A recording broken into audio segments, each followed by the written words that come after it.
Hello and welcome to another episode of The Extended Branch, a podcast aimed at demystifying Freemasonry and general other things that we're really happy about. Anything that you hear on our podcast is our own opinions and has nothing to do with any Grand Lodge. So, brothers, good evening. Hi, Kev. With us, as always, is Billy Bilbo. Hi. Worshipful brother Adam Reich. Hello. Very there. happy to have him back on the podcast. My name's Kevin Cotter. Guys, how we doing? We're doing good. I'm We're well, doing thank you. good.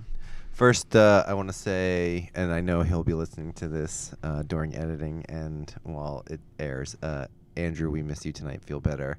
And Adam, Definitely. thank you Yes. so much for coming in and filling in our guest My host pleasure. tonight. So, It's big shorts to fill. Guest host extraordinaire. Yep. So officially, I mean, this would be like, the Regis Philbin. yeah, of yeah. Extended Oh yeah, Branch. Reach. I mean, every time Yeah. I watch the podcast, I get very excited. I'm like, oh, when are they going to drop my name? Mr. Sash All right, it's over not going here. to happen once. Yeah, not one time. You're done. Not this episode. I still want my blue sash. No. We're working on it. Oh, okay. Oh, like it's legit. Listen, I have been interviewing quilters. Yeah. This is We have this is gonna get designs laid serious. out, and yeah, Only the best. There's gonna listen. all the flair. All the flair. It's got to be Got your flair industrial. right here. Just think, like the whatever that movie is with Sacha Baron Cohen, The Dictator. The Dictator, With all the yeah. medals. A fine art. That's what art it'll be. artificer An in- epaulet in- on the corner. in Yeah, brass and yeah, iron yeah. and all An Yeah. applet, colors. that's what you Yeah. call it. Royal blue. It's gonna happen, man. Danielle, if Yeah. you're listening to this, it's an applet, in case we were talking about it. How does that come up in conversation? We were talking about your sash. Oh, Yeah, okay. specifically. Oh, specifically. Yeah. There's a okay. lot of people Oh, that are aware. this is involved, man. It's got to be right. Entire industry behind there's- my sash. Their wheels are turning. Oh, good. People working, Good. making, Yeah, I doing. like being zealous and industrious. this is Yeah. gonna be great. Yeah. I mean, the presentation's gonna have to be on the podcast. Oh, I'm yeah. okay with that. Oh, yeah, Okay. 100%. Cool. Yeah, let's have Yeah. you. All right. do- Well, that's all. We'll do a That's field all I piece. wanted to know. So, all right, guys. See you later. Thank No. you. Good. You sit down. You earn that sash. No. Okay. All right. That's right. Put in You your work- time. You work for that sash. No pin for you. So, let's see. We'll do a little pass. We'll pass the gavel first. I got a little one thing. Adam will most likely be able to, being that he is the Mr. Penn, as I like to call him, the secretary of the lodge. He'll know much more about this. But we did our barbecue. If you're listening to this, we are post barbecue that I mentioned in the last podcast, and it went great. It rained, but still had a great time. It was awesome. Our band was amazing. Bad Gunther, Peter. Shout out to Bad Gunther. Yeah, two of the three brothers from our lodge that are in Bad Gunther have been on the podcast, Peter and Ken. You guys did a great job. And, pretty much that's it so far. We had another degree. We did a fellow craft this past Tuesday. We did an excellent job. Everyone did wonderful. And now we're rolling into break. So now we're doing Summer a lot of refreshment. practicing. Yeah, summer refreshment. And I found out, and it's a shame that Andrew's not here because he's probably very pleased, is that it's going to be advanced stations coming up. Yeah, so, baby. So I have a lot of work to do, Mhm. You do. and Andrew gets to take the entire summer off, basically, No, except right. for regular worshipful master He's got to stuff. learn the Tyler's. Yeah, position. Billy well, starts powerlifting on yeah, Monday. Oh my Yeah. God, yeah, there's a lot of work to do. But all right. so other than that, so Kev, you got anything? Yeah, so I wanted to, and instead of something being specifically about me, I wanted to talk actually about the podcast. I think first of all, if you've been following along with these podcasts, thanks very much. Yeah, we thank really do appreciate it.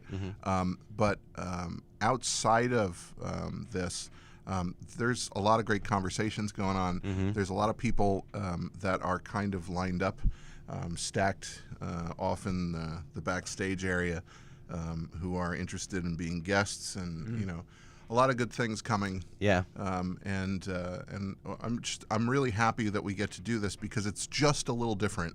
Yeah, From just everything else enough. that we're doing Yeah. in Freemasonry. And it's each, just each another episode facet. is different in its own right, and they're all very enjoyable to watch. Oh, thanks. Oh, thank you. It's, you know, I think in particular the last 2 or 3 episodes we did, we were really proud of. Yeah. Oh, yeah. And you know, sometimes they meander, but that's okay because that's what's going to happen. That's what masonry You know, does. We do like- meander, yeah. we're recording the stuff, and yes, it goes out in perpetuity, right? And it's there to be judged. But it is, you know, it is something that we, I mean, in our first conversation about this, we were like, yeah, we need to do this. Yeah. Oh, and that was kind of it. That was the end of the planning. It's like, yeah, we need to do this. Well, how easy would it be? It'd be really easy. Oh, okay, it's then super we have to easy. do Yeah, this. okay, then we're gonna I do mean, it. Yeah. you're basically Right. doing a journal entry. Oh every yeah, week. it's true. Yeah. Right. So that's all I wanted to put out there. There's a lot of good things coming. Really proud of that. Very happy. So, Adam. Yeah. So I had a very hectic week, and my God, it yeah. culminated last night.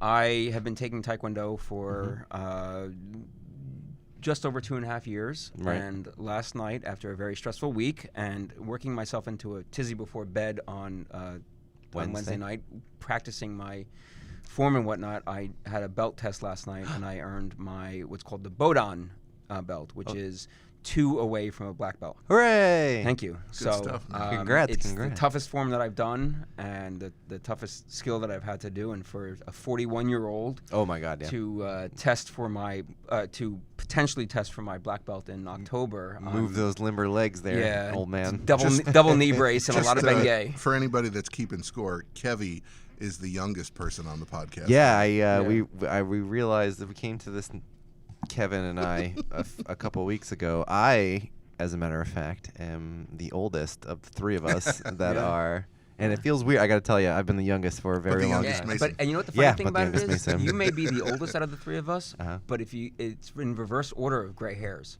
Yeah, it's true. Yeah, Kevin has a silver Yeah, silver all the mane way. going. I I get some wisp here, Hotter to the and gray. you're like, "Oh, can I see your ID, please?" Oh, it's very hidden. You Yeah. have no idea what I do. It's the vanity. I mean, I haven't been carded in years, so Oh no, yeah. it's not gonna happen. If I It's wear my tough. mask, I get carded because Yeah. they don't see the gray hairs on my When chin. before I grew the beard, I all the time, but I was also 5 years younger. So So what do we got, guys? What do Okay, we? McLovin. What are we All right, doing? McLovin, let's do all this. right, McLovin is gonna start. McLovin of Freemasonry. So I got a couple Masons. If you guys want to play Who's That Mason? Sure. I yeah, can't let's wait do to it. lose at this game. Let's go. You're not gonna lose. There's no. I know. Level but playing I'm field. horrible at this. I play along when I watch the podcast. Okay. I'm like, nope, didn't get that one. No, didn't get that one. You didn't get Manly P Hall last week. At the very last clue, yeah. Oh, okay. See, but don't you like? I like that. I do like them. I was okay. You guys ready? We got Yes. 2. First All right. one. This famous Mason was enlisted into military service at age 13. Okay. Sure. This famous Mason was referred to as the American version of this specific kind of royalty. It's like, is that 2 who is this is in one question? What? This. All right. So, this person is referred to as an American type of royalty, Of this specific kind of a royalty. specific kind of royalty. Yeah. Okay. Keep going. Last one. Mm-hmm. This famous Mason composed the Stars and Stripes Forever. Oh. That's up your alley. Yeah, but I don't. I mean, come on. Yeah. No. This is. I'm turning no, the no. tables. Yeah, yeah, See let's this? see Look, if you this know. is- I know this he is knows music now. teacher kung fu. Yeah, Yeah, I know. I know. This is judo here. But we only have a certain amount of time on this this thing. Christian's ready to bail you out. Go ahead. Do you know Chris? Is it Irving Berlin? It is not. No, sir. Wait, what? It is not Irving Berlin. It's that other guy. Yeah. Who wrote the song? I don't. JPS. John Paul Stevenson. John Philip Sousa. I thought you were Paul going to Sousa. John Paul Stevens. Like, no, that's a different I American. had John. He was to explain John the Philip second Sousa. one, the specific kind of royalty. Yeah. He was known as the American King of the March Well, because yeah, there was already a yeah. British King of the March, Yeah. so they had to be very specific about it. So. I how feel about that? really Yeah. horribly un-American that I do Okay, not so know can that. I just jump in there Yeah, go ahead. for a little bit? That's All why I right. did. Yeah, I Okay, picked that one because so- of you. Billy's got a whole list of things about John Philip Sousa, but this is This is Kevin's this is guy. my It's wheelhouse. your forte. Okay, I didn't Yeah. know I was going to do this, but that's fine. Do it. So he was the most famous conductor of the United States Marine Band, the President's Own Band in D.C. And their band, while he was a Marine and then after he left Marine Corps service, was wildly popular all over the country.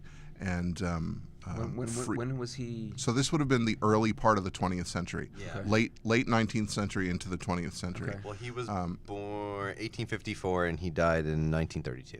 Okay. Yeah, so very often would be in New Jersey and Cape May specifically, and wrote a march for Cape May. Cape May. Yeah, Yep, he sure did. Was the Coast Guard in Cape May at that time, or was that afterwards? I'm not certain. Huh. I'm not certain. But yeah, I mean, just a tremendous band leader, a wonderful musician, very, very much loved being a Freemason. And, Yeah, very much so. And the Stars and Stripes Forever, in addition to being the national march of the United States, is the only one that he wrote that has a harp part. Oh, that I didn't have in here. That's neat. Got to be very difficult to march with a harp. It's Yeah, I'm sure. so Probably a thing. so yeah, so Yes, it I would be mean, a thing. we've passed Memorial Day, but we have July 4th coming up, and truthfully, I'm going to just make another plug just because here we are. Please go out and look for things like community band concerts because it's always free music. Yeah, that's true. It's always outdoors, so And it's COVID fun. friendly. It's probably a really good time. It's really great, and it's a heritage of music that truly belongs to our country that people aren't talking enough about. Yes, we have jazz and we have rock and roll and we have all these great things, right? But it's something that people don't typically experience outside of a classroom unless they go, oh, listen, it's a band and they're playing whatever John Philip Sousa tune it is, Right, or yeah. something in a similar idiom, and then we conflate all of them together. Yeah, it's like, oh, this has got to be John And Phillips. they really, even though they follow a formula and they do sound similar in their own way, they have a similar form. They're really tremendous. Can I diverge even more for a Yeah, second? go ahead. When I was a kid, it was an annual tradition. My parents would take us into the city to see Peter Schickele and Petey Q. Bach. Do you know who Petey Q. Bach is? So Petey Q. Bach was the seventh bastard son of Johann Sebastian Bach. Okay. Air quotes. And right. Peter Schickele was this music professor who found his music, air quotes, found his music, and would put on concerts with his music. And he was Petey Q. Bach was supposedly a very unconventional musician. And there's like, you know, when you do music in the round, it's, you know, one instrument starts and another follows and whatnot. Well, Petey Q. Bach, for instance, wrote a song in the round where it was 4 bars of music that was printed on the floor, and it was 4 instruments walking around the music, and that was music in the round. I And like that better. And he got international influence from various parts of the world, Oh, and my so God. there was one song that was meant to have.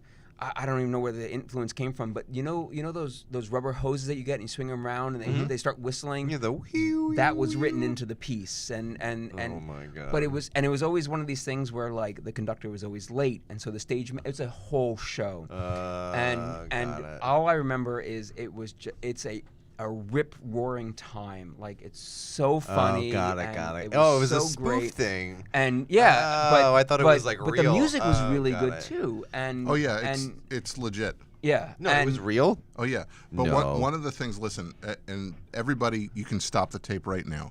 All right, you need to look up this thing where it's Petey Q. Bach, like you said. Petey but Q. it's- Bach. It's Petey Q. Bach, explaining how classical music needs to be like a little more, you know, energetic Jazz. and like all kinds of stuff. He goes, we just need to make it more exciting, like a sporting event. Yeah. So it's and he did a song it's Beethoven's that was a baseball. Fifth. It's Beethoven's Fifth Symphony with baseball announcers. Yeah.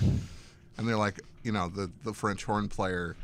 you Oh, know, they're like misses- announcing misses the- a note and asks, "Is he going to be traded to another orchestra?" And like all kinds of stuff like that. But I mean, It's great. It's It's great. It's an auditory and a visual, Yeah. fantastic show. And I'll have to watch as that. someone who was in, you know, concert band and marching band in grade school and high school, and then, you know, I sang in college and whatnot, going to these things every year just helped reinvigorate my love for music, because you think of classical music and you think of, you know, community bands and jazz music and all this stuff. And here was somebody who took all these different elements and put them together into a really enjoyable time, and it really Yeah. just helped further resolve. Yeah, my that's love of true. music. He was an entertainer Yeah. in his own right. That's Yeah. fair. All right. Oh, All right, thanks- so that was thanks, the Kev. first Yeah, one. that's John Phillips. Train back on Sousa, track. yeah. So, back to it. All right, let's see. So, our next famous Mason. This famous Mason was a born-again Christian.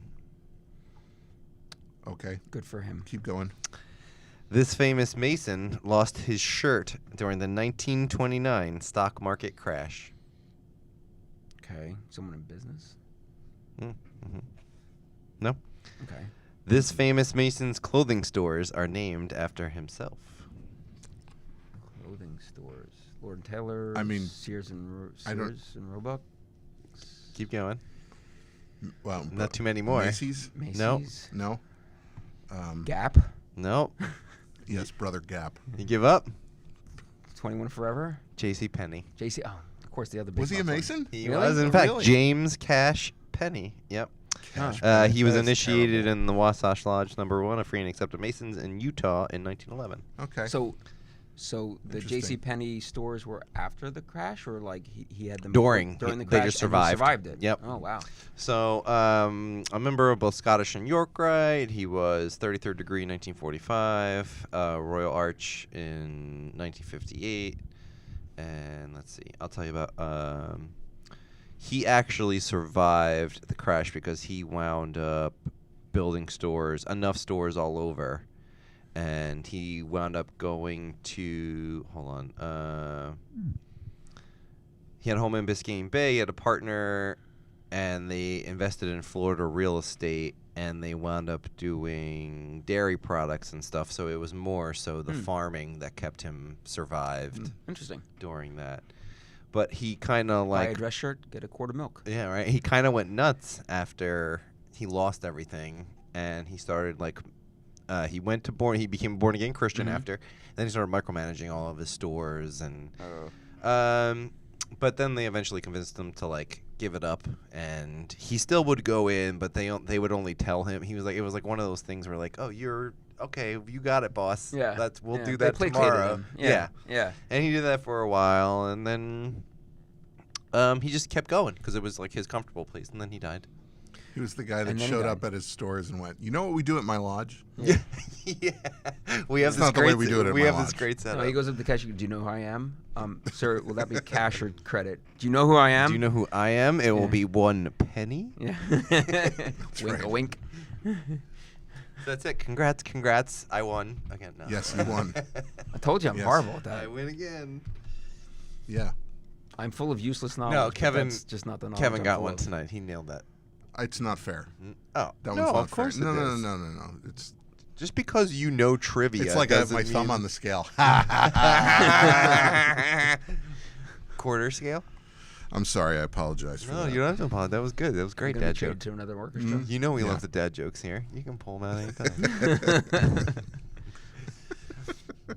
So now that we are done with Who's That Mason, because it's the 3 guests, we usually don't do like a BBQ thing, but I wanted to have a quick like BBQ. I had an idea.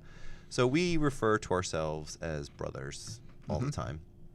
And you think of the word brother, and I personally have a blood brother, like one older brother. And you're a brother, right? Yep.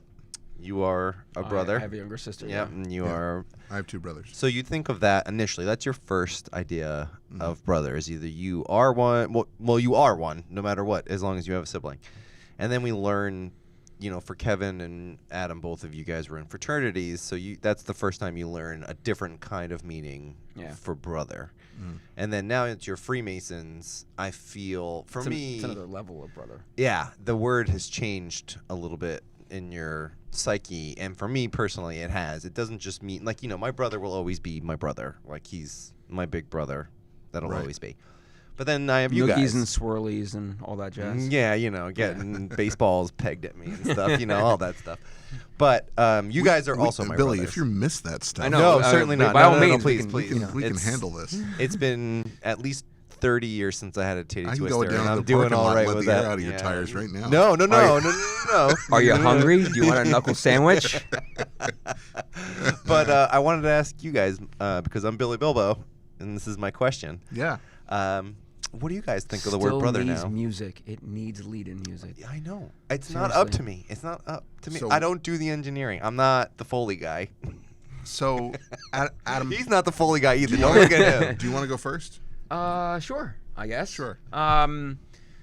Yeah, I mean, it's my definition of brother and brotherhood has compounded upon the years. I mean, when I was younger, my sister and I look back at our early ages of being siblings, and we did not like each other. Oh no. We were not good companions. We were not good siblings, and it took me going away to college. My sister's 4 years younger than me, so it took me going away to college before our relationship actually changed to like an endearing brother and sisterhood relationship.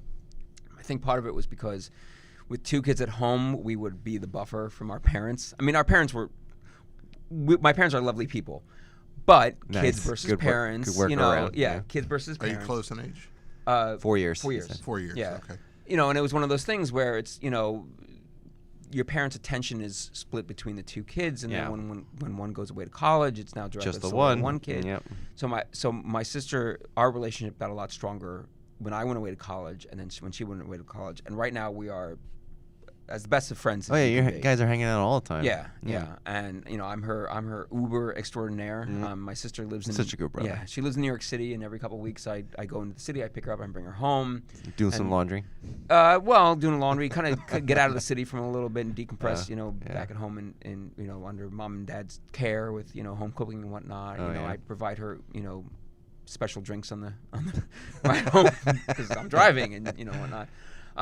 So that side of brotherhood or that side of being a brother is obviously it's a blood relation, and it's you're there for your sibling, you're there for your family no matter what. Right. In when I joined a Greek fraternity in college, I learned a different definition of brotherhood and a different definition of brother, which was not as close as blood, but still tied together. But looking back now, I realize that, and this is nothing against Greek fraternities, but just in general about the fact that your Greek years are still rather immature and rather Well, you're still basically a unknowledged. teenager. Yeah, You're still learning to be in the world. Yeah, I mean, you're not even actually in the world. No. Well, yeah. especially if you're a professionally organized or professional in purpose Right. fraternity versus a social fraternity. Those And have we were two a different social fraternity. Yeah, 2 different outcomes. Yeah. Mine was as well. Excuse me, I had to wet my whistle. Sure. Yeah. So but the ties that I made through my fraternity in college, Kappa Delta Rho, Mu Beta chapter at Syracuse University, I still keep up with those ties. My big brother Oh, that's great. is one of my very best friends. He was one of the groomsmen in my wedding.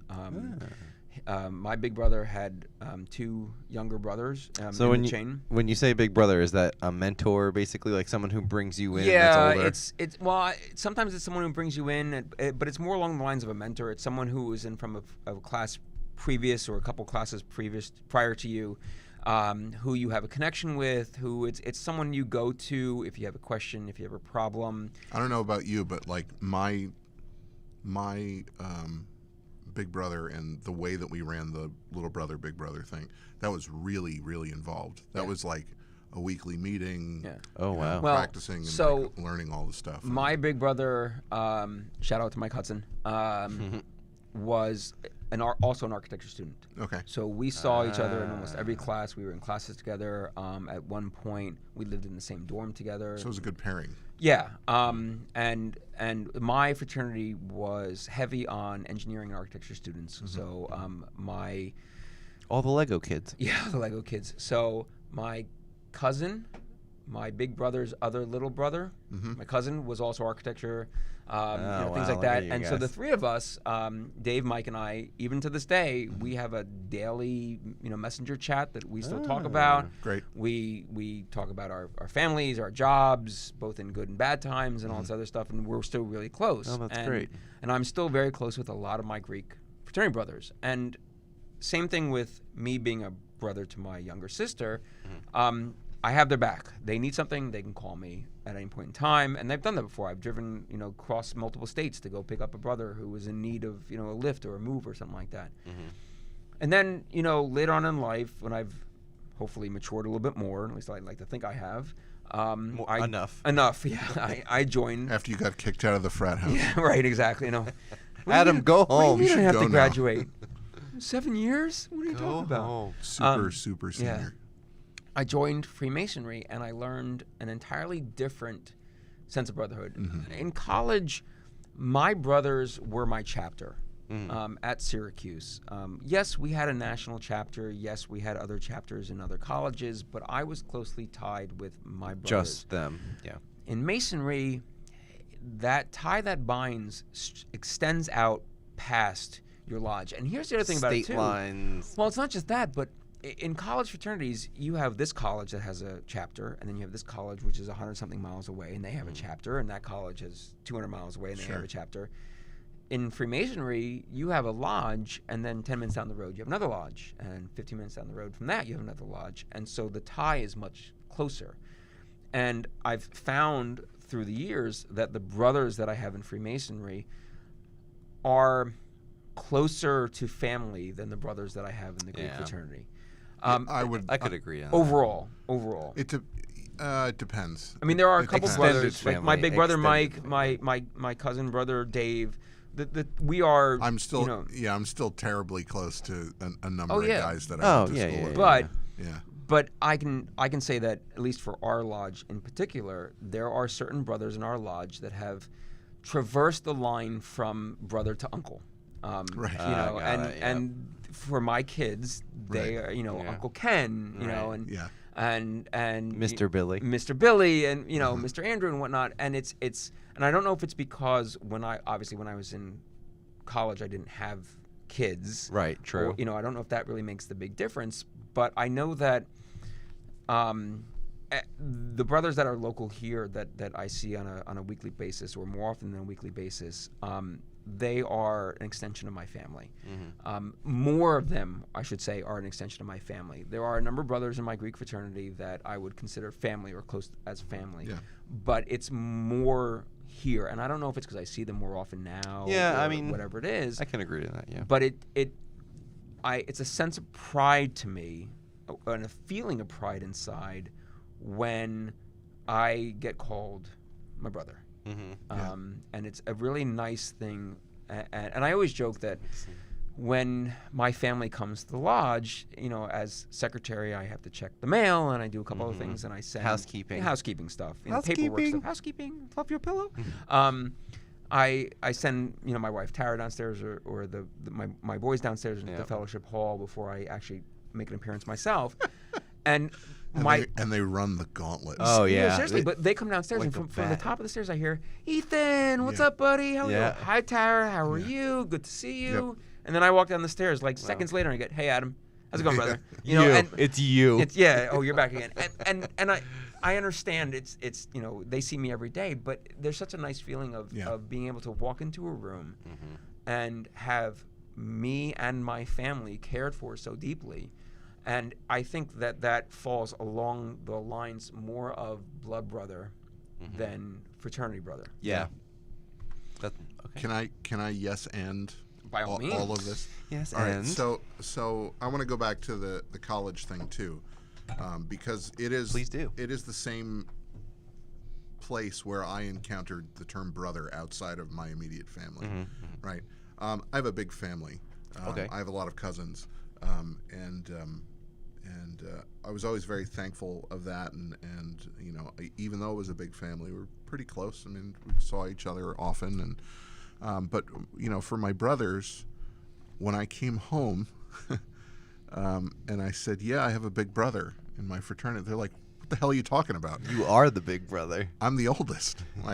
They're like, "What the hell you mean you have a big brother?" I said that he's kind of in charge of me, this whole semester that I'm pledging. And they were kind of chuffed by that, and I was like, "Nah, tough." So Get over it's it. just the way it is.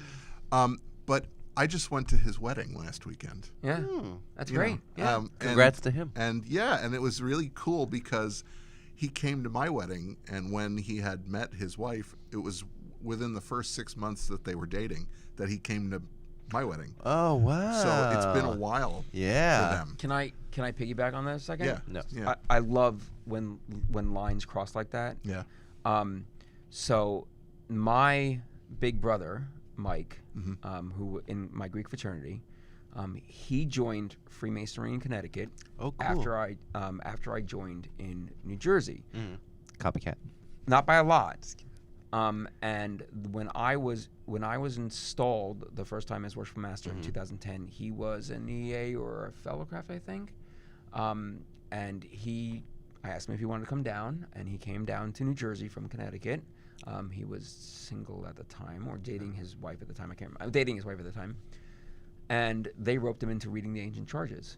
So he was sitting on the sidelines, and he was reading the ancient charges.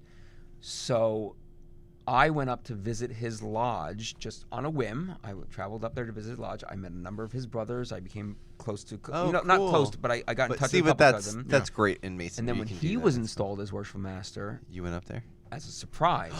Oh, you read the charges? And I read the charges that's great. at his installation. Yeah. That's so cool. And That's it was awesome. it was That's such so a nice cool. favor to return. And then I said, oh, by the way, I'm staying at your house tonight. Yeah, you're feeding me and clothing. Okay. But I love when lines cross like that. It's the too, best. yeah. So, one more thing about the college fraternity thing. I think the age thing is important because when you're in a college fraternity, you are still forming as a human being. Yeah. Oh yeah. Right. Yeah. There's the ambition is on overdrive. You know, and it is the final stages of what will I become. Right. And college is a bombardment in the senses. It really is. And one of the things that I found helpful in my fraternity was that it was a like-minded group of people that were going into a similar profession. It was a music fraternity. And I adore it very much to this day. Phi Mu Alpha. Phi Mu Alpha. Okay. It's the fraternity is enormous. I'm very proud of it.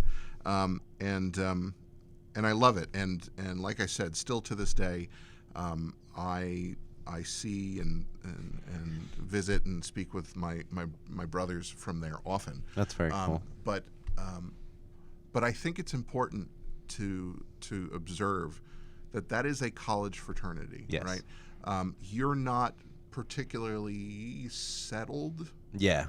I mean, maybe you don't yet have the job, or you don't yet know where you're living, or all that stuff. Right. But one of the things that helped in that sense was me experiencing that sort of fraternal, group. I gotta say, away from my own family. being in a musically inclined fraternity or sorority, that's even a closer connection than other fraternities. I was gonna say the same thing. Yeah, and this very streamlined. Punny dad joke. Yeah. It's very harmonious. Yeah. Very good dad joke. Yeah. Oh, you have no idea. Yeah, it works. Yeah. I wish you could see our ritual. Even in the Discord, there's harmony. Oh yeah, I think I got it. That's cool. So yeah, and I would never ever go back on my decision to join that organization. Is just tremendous, and that was the thing that propelled me to Freemasonry. Right. So from when I discovered esotericism and all these things till the point that I walked into a Freemason lodge was 13 years. Right. It just didn't happen up until that point. But I want to go back to the topic of this Herm brother. All right. So when we go back, you can easily call out different organizations. If we just say religion, let's just say with Judeo-Christian, of course, right? I love the word rabbi because rabbi means teacher, and it doesn't have a familial connotation. Right. Yeah. Correct. Right. So, but in the Catholic Church and all the denominations, Father, there's brother, father, and there's mother, and there's sister, and there's brother. Yeah. And don't we recoil when we encounter things, especially in a modern world, when somebody says, "Yeah, we're a family." Right. Yeah. This group is a family. I just recoil. Right, Vin Diesel. I mean, like I run a. It's no. My life on the line for my family. My family. Quarter mile at a time. It's family. It's no surprise You or get any shock to corona you anybody want. that I run a high school music program. We're not a family. We are not a family. No, we're a team. I care very deeply for my students, and I will wait in the parking lot. In a blizzard, I don't care. I'll be the last person to leave all the time. But you're a team. But right? Would you say team? So yeah, team, fine. But family is tough. It's not. There's a closer connection. Your family is your family. My family is my family. Now, the Masonic idea right, blurs the line in a beautiful way. Yeah. Right. But I do think that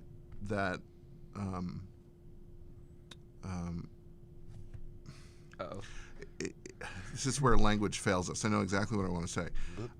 We expect, an individual's decision to become a Freemason, right? They have to walk. They have to choose to walk into the lodge and to pursue this and all this stuff. Yeah, they have to look for it. All right. So when they've made that decision, we then, as a lodge, commit to our purpose, which is to empower them to be the best Freemason that they're going to be, right? And immediately there's this helping relationship, right? So, but there's this trust that I think that comes from our oath. that comes. Yeah. So oath or obligation. And I absolutely, think that I think that part of it, and I think what ties us closer together as Masonic brothers and more of a family than, in your example, your students or your teacher, your peers or whatnot, is that we've oathed to support each other. That I am my brother's keeper. Yeah. Right. In the example that you gave as a teacher, you haven't pledged your life to your students. You haven't pledged your life to your peers, but you have pledged your life to your Masonic brothers. Right. You have pledged that you will pluck off your shoe and give it to your brother. Right. Yeah. Right. Shirt off the back. Any of those phrases that you want to use As a charity. And it connects you just a little bit more. I was driving around today. I had tons of errands to do today because tomorrow we're throwing a first birthday party for Maggie. Happy birthday, Maggie.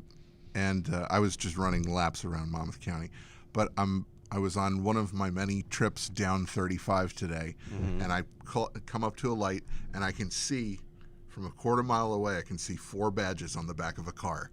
And I was like, I know that badge, and I know that badge, and I know that badge. He had the square and compass. He had the double-headed eagle. He had the triple tau, and the Eastern Star. And I was like, yeah. So I did what I normally do, which is not, pull up alongside him and start throwing gang signs. But there's a whole layer that we'll explain. But I just, I looked over, and I didn't know the guy. Beeps? I didn't no. I know you I told didn't us do about that. I always forget to do but, that. I used to see Bob Sullivan all the time. But I'll tell you what, whether, and I have a square and compass on my license plate. You have the same thing. I know that when I take my road trip to South Carolina in 2 weeks, if I need something, I've told my wife, if you see somebody with a badge on the car, and you need something, go knock on their window. Yeah. Right? And there's no questions asked. It's true. And there's a level of trust there that really does come much closer to this idea of. There's also a level of self-consciousness when you have something like that on your car. Yeah. I'm a very aggressive driver. And I have to remind myself. I apologize. You have Masonic license plate. You probably should not be cutting this person off doing 85. Yeah. I mean, even though they deserve it. Yeah, they're in the left-hand lane going 55, but I don't know how to respond. All I know is I curse a lot less at cars, but I do give them the look. Like when you're in the left lane doing 55 in a 65 or slower than 55, and I'm passing on the right, I just do one of these slow looks, and then I just shake my head disapprovingly. You know what I did today? In addition to one of these many trips, I did not because I was not there. It was thank you. What'd you do? I was at Costco, which the Costco parking lot is just basically a giant Wawa parking lot. It's a free-for-all. It's ridiculous. A free-for-all, Bumper cars. Yep. So this guy is trying to get into his car. There's an empty spot next to him. I'm trying to pull into the space, and I was trying to get into the space a little quick just because there was so much going on in that particular aisle of cars. So the guy, I waved at him. I said, "I'm sorry," and he says, "It's all right." So I was getting myself together, and now he's trying to back out, and I'm already out of the car. So I stop, and I know at this point that he saw my license plate. I stopped all the other traffic good for you, in the Kevin. aisle, and I helped him back out. Good for you. Because there was I was like, you know what? You're a guy. I just You have to. What a guy. You have to. You have to. And he'll remember that. He will remember that. Yeah. That's it. I mean, There's this Gandalf-looking guy with the Masonic badge on the back of his car who stopped. Yeah, he told the cars, "You shall not pass." I didn't know Gandalf wore flip-flops. He sure does. In the summer, he does. Yeah. So I think that this is not a childish topic at all. No, I think this is a critical topic, and it's one that I don't think enough lodges would even consider bringing up. Like, what does it mean, brother? What is it? What like does it? We all actually say mean? it, and are you just throwing it at me, or do you? There's do you know another what I topic that needs to It's get. not a title. It's like a verb. It's like an adverb. It's an or action. Yeah, it's something that you earn. An ad pronoun. You know, It when is you, earned. Yeah. When you are initiated into the fraternity, upon your first degree, you are called brother for the first time. Yes. That kind of hits you a little bit. Oh yeah, it's or at least sentimental. it's hoped that it hits you a little bit, but it's very open and it's very undefined. And as you go through the fraternity, I think you kind of narrow down what that term means a lot. But I think that aside from talking about the term brother and talking about like what it means to be a Masonic brother versus a blood brother or whatever it is, I think the other topic needs to be had is, when did you first feel like you were a brother? Yeah. Because some people coming the other way. Some people it's a couple months, some people it's a couple years, some people haven't felt that yet. And that's a more of an experience thing. That's, you know, your experience that you've had through your Masonic career really helps define of when you first felt that definition of brother just got a little bit stronger. And it looks like you have a story. Go ahead, Billy. So you guys know, but most people may not know. So when I first became an officer, I was the steward. And I started a little bit earlier. I started into the previous year before me because Brother George O'Malley had back surgery. And absolutely, fix yourself, man. I jumped in. He asked me. I jumped in, you know, and I started cooking. And so probably around... So the year went by, and I became installed as a steward, and I started cooking, and I had a junior steward. And a little while after we became officers, he enrolled in the Marines. Yeah. The Marines. And he left, and I was alone. So that whole year as steward, I was more or less alone. Chef. Yeah, head chef and cook and chef. Dishwasher and you know, everything. And shout out to the brothers that helped me do dishes and stuff in the kitchen. I would say the first time I felt like a legitimate brother, and honestly, was that first full meeting back after I was installed as Senior Master of Ceremonies, and I could actually sit and talk with the people that I had served with the year before, and just the appreciation that I got when I sat down at that bar that first night. I was like, you guys really appreciate me. I gotta tell you, for my relationship with you, you hit a chord with me during the summer refreshment. School's off. My boys love coming to the lodge. Oh yeah, we love having them there. They come on Tuesday nights, and my son Ethan was there, and you said to him, "What do you want for dinner next week? Yeah. I'll make whatever you want." Yeah. Because I had no ideas. I didn't know what I was doing. And he said, I don't know, pizza and mac and cheese or pizza and quesadillas. Pizza and quesadillas. Right and on. you said you got it. And Yep. I brought him next week, and you had made for the entire brotherhood Awesome. pizza and quesadillas. No, it wasn't just pizza and quesadillas. It was pizza quesadillas. Pizza quesadillas. Oh, Right. yeah, We're right both on. together because he And- wanted both. And he was just so happy. And I was happy to give it to him. that was that warm feeling of brotherhood. All right. So it may I'm have happy to been. It have may have done been. it. May have been when you a couple months later when you finally Well, I was working. That's the only reason I say I know. that. But I know. But it was one of those things where it's like he time is money. yeah he gets it. He's he's part of that family. Excuse me. Yeah. Yeah.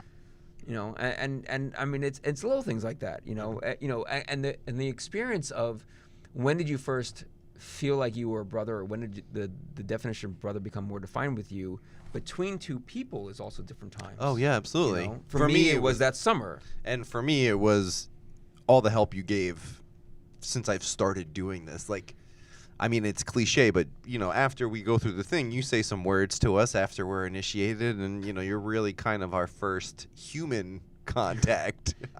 Not memorized. Yeah. Not to say that they're not human beings, but it's like this guy is talking to us unscripted. Yeah. So, Right. And then after that, it was, for me and Adam specifically, same age, lot in common. We got a lot of the same references. Yeah. We're both pretty much Goonies at heart, Yeah. the kind of thing. 80s dorks. Yeah, and it was just the appreciation from the beginning, like me coming in and you helping me get set up and everything. It was just, immediate. And then for Kevin, for you, it was the first time I heard your voice. It was like a siren, and it drew me to you. What the hell? Just the pitch, like the Barry White thing. I have a thing for tone. He's the Sorry. White Barry. Okay. And it wasn't just the tone. It was also I forget what, you were given a lecture on something, or you were talking to someone, and you were getting into your esoteric thing outside. It was probably Matt Crouch, because we were out there. And Yeah. I got very interested, and I just started to listen to the two of you go, and I'm like, Yeah. I would love to pick this guy's brain, And then you and I we talked a couple times, and I was It's just like, because I keep getting thrown out of the Walmart when I try to talk to people about this stuff. You need to stop doing it over the PA Yes, I system. needed the venue. yeah. So that's cool, man. Not to be weird about it, but No, it's not weird, because I think particularly for a Freemason in their own lodge, I think everyone would be really happy to highlight what they appreciate about their brothers, right? I'm very happy to say, and you guys as well, that lots of Freemasons from throughout our district and from the state and other states and this and that.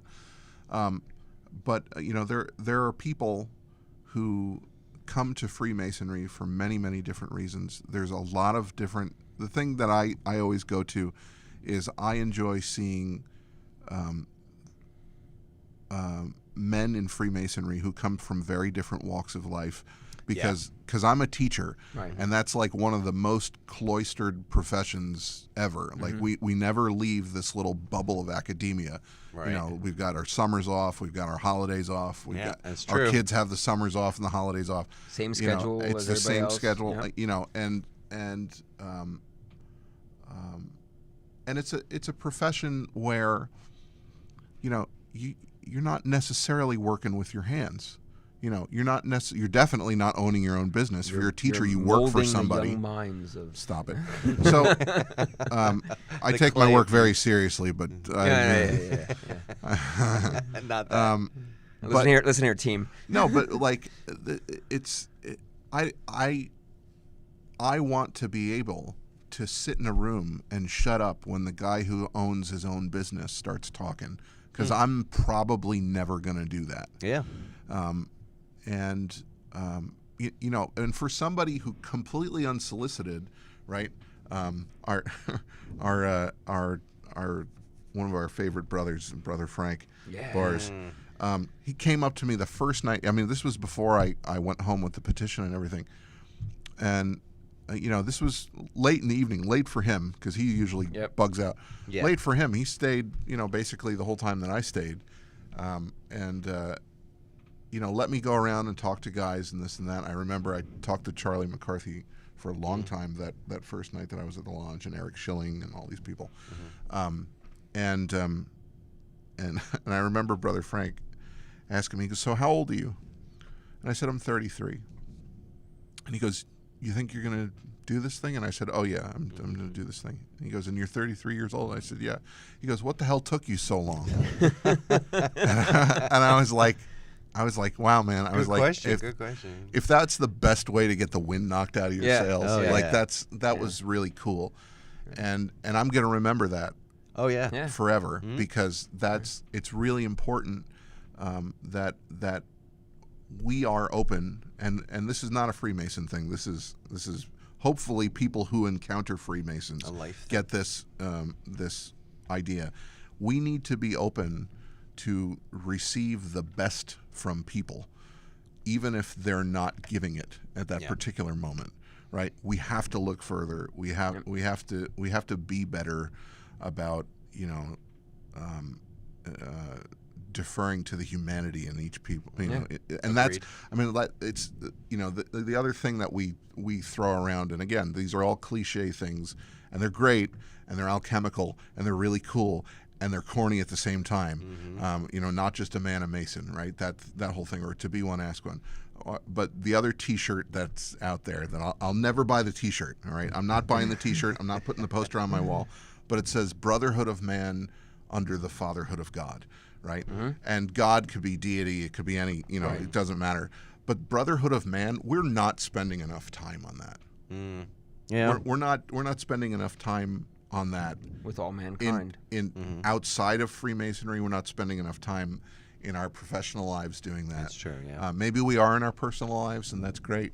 But unless you're doing some kind of charitable work, you gotta look further. But I think you can help people. that through Freemasonry, you look to give people the benefit of the doubt more than outside. I mean, there are some people who are very much humanitarians and are, charity driven and people first and whatnot.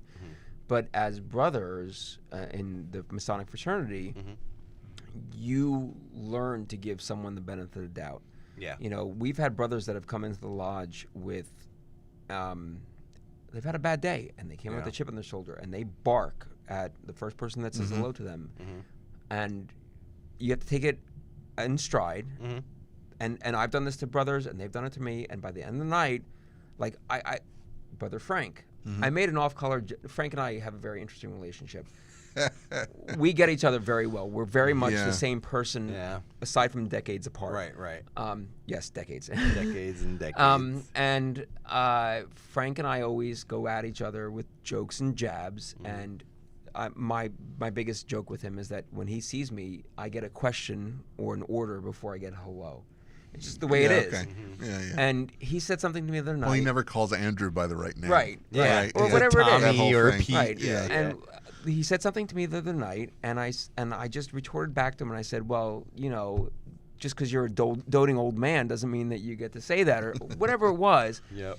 And I went home, and I'm like, You beat yourself up I didn't about it. like how that came across. Yeah. And I know that Frank and I have a very strong relationship, and I called him the next day. Aww. And I said, listen, I just want to make sure that we're good. I said something that I think would have been offensive to you. Went across the line. And it kind of crossed the line a little bit. And he goes, what did you say? I didn't remember.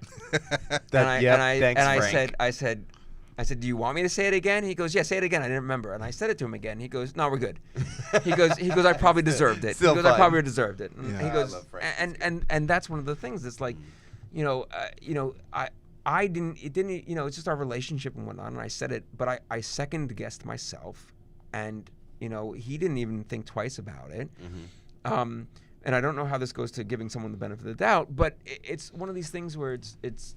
Yeah. So one of the things that I actually find absolutely reprehensible is when there's somebody who is not secure enough in a, hey, how you doing? Good to see you. Oh yeah. Like that, Just that whole walk thing. up. Yeah. No. They have to, when they see you, it's got to be some kind of put down, or it's got to be some like cut up that. thing, some edgy, sarcastic thing. Yeah. It just makes my skin crawl because I am somebody who appreciates a pleasantry. Yeah. Hey, how you doing? Nice to see you. Yeah. Like this.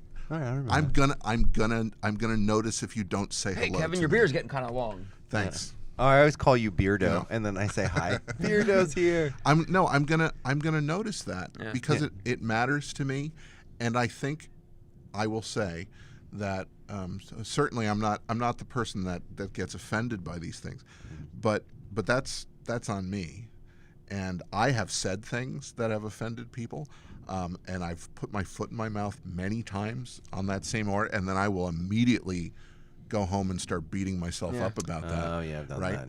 Yeah. And then on the same time, I'm like, do they know what they just said to me? Like, do you know what you just said to me? Right. Because you definitely don't know how it affected me. Yeah. Fair. And I spend so much time trying to very carefully wait my turn, choose my words, Yep. and in that way, I am being a better brother for my brothers, right? Yeah. Now, Yeah. I'll put that I on can myself. no, but I'll live with that on my own. And I was just going to say that's very higher of you, to take the step back and to choose your words wisely. And, for you, it's like a bit of a chess game, a little bit. Yeah. Right. Make your move when you can. But at the same time, I think that if you were to say to a brother, hey, listen, I've known you for a couple years. I've never once gotten a, hi, how are you? I think they would understand. Mm-hmm. I think if it came from me, they would be really mad. Yeah? Because when I say things like that to people, I never say anything like that to people. So when I do say it, it lands twice. There's some gravitas behind it. I think it lands twice. But I mean, I got to be honest with you. You may be the youngest one out of us, and you may be a younger brother by age. There's a lot of knowledge behind your eyes. Oh yeah. No, I'm serious, and take this as a compliment. And for those of us that have sat and talked with you or seen you give a speech or everything else like that, there is something intimidating about you in your vast knowledge that you have of so many different topics. Correct. There are times, and I mean this in the best way possible, there are times that listening to you, I feel like less of a Mason because I am not as educated as you are in some of the esoterics and some of the history and things like that. Yep. Masonry for me has always been very, I don't want to call it business, but Service. It's service. And for me, it's the social connection and it's the service. It's the doing things. And there are brothers like yourself where Masonry is the esoteric, the history, the meaning behind things. And I'm so envious of someone like yourself and like Billy and Matt and Nick Compatello that have time to sit down and open a book. I bought Designia after the conversation that you had on the podcast a couple weeks ago. And I flipped through it, and I'm like, okay, I can't wait to get into this. The books have been sitting on my desk. Still can't wait to get for like into 2 it. months now, and I have not gotten into it. I can't tear through the music section of the book either. And it just it like that's why like the famous Masons and all this other stuff. Oh, yeah, I'm yeah, not of that mentality, Oh, and yeah, that's I'm fair. very jealous. It's kind of you to say that. I disagree. It's okay. And I'm saying I won't disagree. and the reason that I'm saying that is because as you're saying this, I can think of like 10 people who I would say the same thing about. And that's fine. And There's always a bigger fish, though. But that's it. Like, Yeah. but if you ask them, they're going to say the same thing. But Oh yeah. but yeah. in my eyes, you would be counted among those 10 people. You're part of that group of brothers who have a handle on the esoteric and the history and whatnot. The universally minded. Look, and you've talked about this before on the podcast with me. If you have a question and you need something answered, you come to me. Yes, and that's true. But questions that are asked of me are procedures, process, Well, I like can that. make you equally uncomfortable by saying you are clearly the finest secretary my in God, the yeah. entire Yeah. jurisdiction of New I Jersey. will Thank you. second that. I don't know about that, but I appreciate the And compliment. Any it's- discussion? I'm not wrong. I'm not wrong. Yeah. No, he is not. But that's where my mindset is. That's where my mind is. My mind is in the paperwork. My mind is in the process, is the organization. Dear And Lord, isn't are it you fun? organized? Like something that strikes me is that we're going back and forth and we're trying to rip apart this term brother. That is what brothers do. Here we are. Yeah, we're doing it. Right. You're supposed to be a shot in the arm for each other, but you're also supposed to be a kick in the ass. Yes. Yeah, it's where it's true. like, no, like first of all, either you're good at this and you need somebody to tell you whether you like it or not, or you're slacking off and you're Yeah, much and better than this. you're and doing you it need to do wrong, kind of thing. Right. Yeah. So I mean that's great in I've that sense had- because and it I makes need- it feel I like need- that term brother is moving. And like it's I going need that somewhere. kick in the ass sometimes. I need to kick my own ass sometimes because. So I have this little notebook here, and this is I've had one for years, and they get used up in their notes of things that I need to do for the lodge and deadlines and like little tiny notes, and I use my phone for reminders and for minor notes and things like that. I've had in my phone for reminders for about 6 years now. I want to do a lecture on Masonic greetings. Yeah. And I have bits and pieces in here in my mind that I've never put down on paper, or I have like little tiny notes, things like that. And I've never had the time. I don't want to see this lecture come up at any other lodges. Yeah, by the way. No. So I am. So I'm listen, this is going to be on it. this is going to be a presentation given in Billy's ear as worshipful master. Can I put you so on? you got a couple years. I have a list already. No, but and it's one of these things where it's trademark like, it's Olive Branch Lodge. You got 4 years, Penn. All right. Start the timer now. But it's one of those things where it's like my mind, at least for Freemasonry, does not go to that area. It doesn't go to the putting things together to talk about something. I did it in Danny's year, in Dan Xavier's year. I think I did a presentation on the Blazing Star, and I really enjoyed it. But it was very uncomfortable for me to do because it was not a topic I loved the topic, but I wasn't in love with the topic. I don't think Masonic education has to be inherently esoteric. I know that's no, it doesn't. But there are some people who'd go, yes, it has to be. I mean, I could give an hour and a half presentation on Grandview. No, it's the same thing as we were saying before, where if you have these people come in, let them have a civically minded conversation where you would be, you would be the exemplar for that. Let somebody have, a conversation about history or esotericism, whatever it happens to be. Let's have a bunch of guys talk about the ritual for the ritual guys. We're gonna kind of lean into the idea that this is not just any one thing. Right. And I think that is also another definition of brotherhood is that we feed off each other, and that it's brotherhood in the sense that when you get a bunch of us together, you kind of round out the character. We feed off the best qualities of each other, and we understand the worst qualities of each other, and we know how to take bad things and turn into good things. We have brothers who, at the slightest bump in the road or the slightest wall that they got to jump over, and the shield goes up, and they're very unhappy with themselves and how things are going. And you can have a conversation with them and say, look, this is all part of it. It's all part of breaking off the rough stone. It's chiseling away these things and whatnot. It's learning what bothers you and overcoming that, or finding a way to resolve that.